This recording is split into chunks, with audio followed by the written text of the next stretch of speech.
Hi hello ಸ್ನೇಹಿತರೆ ನಮಸ್ಕಾರ. ಬನ್ನಿ ಈ ಒಂದು ವಿಡಿಯೋದಲ್ಲಿ ಇತಿಹಾಸ ಪ್ರಸಿದ್ಧ ಉತ್ತರ ಕರ್ನಾಟಕದ ಹುಲಿಗೆಮ್ಮ ದೇವಸ್ಥಾನದ ಬಗ್ಗೆ ಹಾಗೆ ಅಲ್ಲಿ ನಡೆದಂತಹ ಕಾರ್ತಿಕ ಮಾಸದ ಕಾರ್ತಿಕ ಸಂಭ್ರಮವನ್ನು ನೋಡ್ಕೊಂಡು ಬರೋಣ. ಶ್ರೀ ಹುಲಿಗೆಮ್ಮ ದೇವಿ ದೇವಸ್ಥಾನ ಉತ್ತರ ಕರ್ನಾಟಕದ ಜನಪ್ರಿಯ ದೇವಾಲಯ. ಇದು ತುಂಗಭದ್ರಾ ನದಿಯ ದಡದ ಮೇಲಿದ್ದು ಕೊಪ್ಪಳ ಜಿಲ್ಲೆಯ ಹುಲಿಗಿ ಅಥವಾ ಮುನಿರಾಬಾದ್ ಎಂಬ ಹಳ್ಳಿಯಲ್ಲಿದೆ. ಈ ದೇವಾಲಯ ರೇಣುಕಾ ಯಲ್ಲಮ್ಮ ದೇವಿಯ ರೂಪವಾದ ಶ್ರೀ ಕ್ಷೇತ್ರವಾಗಿದ್ದು ಹುಲಿಗೆಮ್ಮ ದೇವಿ ಎಂಬ ಹೆಸರಿನಿಂದ ಪ್ರಸಿದ್ಧವಾಗಿದೆ. ಇದರ ಇತಿಹಾಸವನ್ನು ನೋಡೋದಾದ್ರೆ ಪುರಾಣಗಳ ಪ್ರಕಾರ ಶ್ರೀ ಹುಲಿಗೆಮ್ಮ ದೇವಿಯ ದೇವಸ್ಥಾನದ ಇತಿಹಾಸ ಸುಮಾರು 800 ವರ್ಷಗಳ ಹಳೆಯದು. ಹಿಂದೆ ಹುಲಿಗಿಯಲ್ಲಿ ನೆಲೆಸಿರುವ ನಾಗಜೋಗಿ ಮತ್ತು ಬಸವಜೋಗಿ ಎಂಬ ರೇಣುಕಾ ಯಲ್ಲಮ್ಮ ದೇವಿಯ ಇಬ್ಬರು ಭಕ್ತರು ಪ್ರತಿ ಹುಣ್ಣಿಮೆಯ ದಿನದಂದು ಶ್ರೀ ಯಲ್ಲಮ್ಮ ದೇವರ ದರ್ಶನಕ್ಕೆ ಬರ್ತಾ ಇದ್ರು. ಒಂದು ದಿನ ಹುಣ್ಣಿಮೆಯ ದಿನದಂದು ಭಾರೀ ಮಳೆಯಾದ ಕಾರಣ ಆ ದಿನ ಭಕ್ತರು ಯಲ್ಲಮ್ಮನ ಗುಡ್ಡವನ್ನು ತಲುಪಲು ಸಾಧ್ಯವಾಗಲಿಲ್ಲ. ಅವರು ರಾತ್ರಿ ಇಡೀ ಯಲ್ಲಮ್ಮ ದೇವರನ್ನ ನೆನೆಯುತ್ತಾ ಮಳೆಯಲ್ಲೇ ಮುಳುಗಿ ಹೋದರು. ನಂತರ ತಾಯಿ ಶಕ್ತಿಯು ತನ್ನ ಭಕ್ತರಾದಂತಹ ನಾಗಜೋಗಿ ಮತ್ತು ಬಸವಜೋಗಿಯ ಮುಂದೆ ಕಾಣಿಸಿಕೊಂಡರು.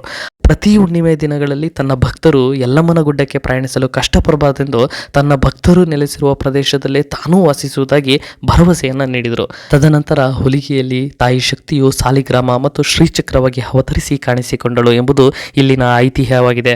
ಹುಲಿಗೆಯಲ್ಲಿನ ಈ ಕ್ಷೇತ್ರವು ಸಾವಿರಾರು ಭಕ್ತರನ್ನು ತನ್ನತ್ತ ಸೆಳೆಯುತ್ತಿದೆ. ನಾವು ಸಹ ಈ ಕ್ಷೇತ್ರಕ್ಕೆ ಕಾರ್ತಿಕ ಮಾಸದಂದು ಭೇಟಿ ನೀಡಿದ್ರಿಂದ ದೇವಾಲಯವನ್ನು ಸುಂದರವಾಗಿ ಅಲಂಕರಿಸುವ ಮೂಲಕ ವಿಜೃಂಭಣೆಯಿಂದ ಕಾರ್ತಿಕ ಪೂಜೆ ನಡೀತಾ ಇತ್ತು. ಸೊ ಸ್ನೇಹಿತರೆ, ಬನ್ನಿ ಈ ಒಂದು ವಿಡಿಯೋದಲ್ಲಿ ಹುಲಿಗೆಮ್ಮ ದೇವಾಲಯದಲ್ಲಿ ನಡೆದಂತಹ ಕಾರ್ತಿಕ ಪೂಜೆಯನ್ನ ನೋಡ್ಕೊಂಡು ಬರೋಣ.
ಭಕ್ತರು ವಿನಂತಿ, ದೇವಸ್ಥಾನ ವತಿಯಿಂದ ಅನ್ನಪ್ರಸಾದ ಇರುತ್ತದೆ.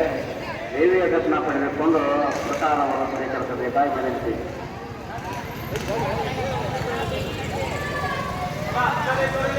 ದೇವಿಯ ದರ್ಶನ ಪಡೆದುಕೊಂಡು ದಾಸೋಹೋಪವಾಗಿ ಪ್ರಸಾದವನ್ನು ಸ್ವೀಕರಿಸಬೇಕಾಗಿ ವಿನಂತಿ.